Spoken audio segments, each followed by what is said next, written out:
Hey guys, today we're going to look at the new Microsoft Touch Mouse. Very cool little device right here. I'm going to just kind of go over on the screen, how the touch gestures actually work, and then also show you right here while we got the mouse in front of us how you do those gestures. So what we're going to look at real quick is, first off, very basic left click, right click. That's still there. Nothing really crazy or unique there. Now, as for scrolling, that works very simple as well. Basically, you see this kind of center line kind of near the middle of the mouse, so all you're going to do is glide your finger up and down near the middle, and that's how you scroll up.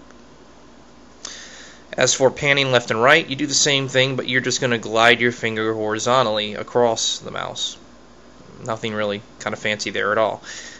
You've probably seen other devices that do this as well. Now, this is the cool thing, though. If you want to maximize, 2 fingers up, minimize, 2 fingers down. Simple. If you want to snap to the left, 2 fingers left. Snap to the right, 2 fingers right. Also, your thumb, where it's going to be gripping right here on the side, if you basically pan the thumb left and right, this will actually do, basically move to a next screen kind of button. So if you're in a slideshow, it'll go to the next picture. If you go this direction, that'll go back. Also, the same thing within your web browser will let you move back and forward within your browser. Also, 3 fingers up actually enables a feature called Show All Windows, and I think you'll really like that. And then 3 fingers down is going to basically minimize everything. So let's go ahead and take a look at it. So basically here we are on our Windows 7 desktop. I have a few things open already, and you can see that right here.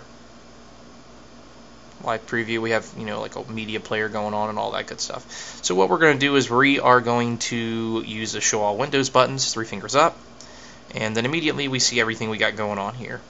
Great thing is you actually also see media content still continues to play, so none of that stuff is interrupted, so it's a very kind of fluent, very cool feel. This will basically just get, the individual items will get a little bit smaller. Should you have, let's say, 9 things open, then you're going to see 1, 2, 3, 4, 5, 6, 7, 8, 9. Very simple. Okay, so all we do is we're just going to click the, basically the corresponding, application that we want to bring on top. So I just left click it, and that brings on top. Simple as that. Now if we want to maximize this, remember 2 fingers up. And if we want to put it back to the normal position, you're actually just going to do 2 fingers down. Just reverse exactly what you did essentially. If you want to snap, 2 fingers to the left. That'll take it to the left. If you want to undo that, obviously take it back to the natural position like we just said, you're going to take 2 fingers to the right. And then 2 fingers to the right again will obviously snap it to the right. Also minimizing it, very simple. When it's basically in the middle, just 2 fingers down, and that's it.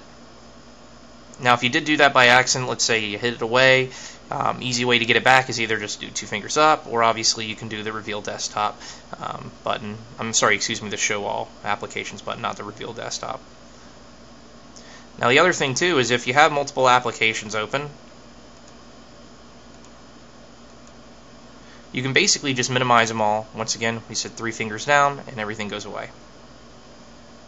Another feature I'm going to show you real quick is I'm actually going to show you how the snap is very useful for dual monitors. I can actually snap it to basically the other monitor very easily. And if any of y'all have any experience basically with snapping on dual monitors, you'll notice that we can't basically snap with a cursor like we normally can. And that's a dilemma because there is kind of no wall or barrier between these 2 monitors. So what you actually had to do is you'd had to use the actual Windows key and the corresponding arrow key in conjunction, which is kind of basically a shortcut to do that. Basically, you don't have to do that anymore. You just kind of keep moving it across until you have it snapped where you want it to be. Very simple. This is probably going to be an overlooked feature, or it may not come to mind, a lot of people to think about it, but it makes a world of difference when wanting to multitask, see a lot of information on a dual display. I know a lot of people would say that, dual displays, why would you even need the snap?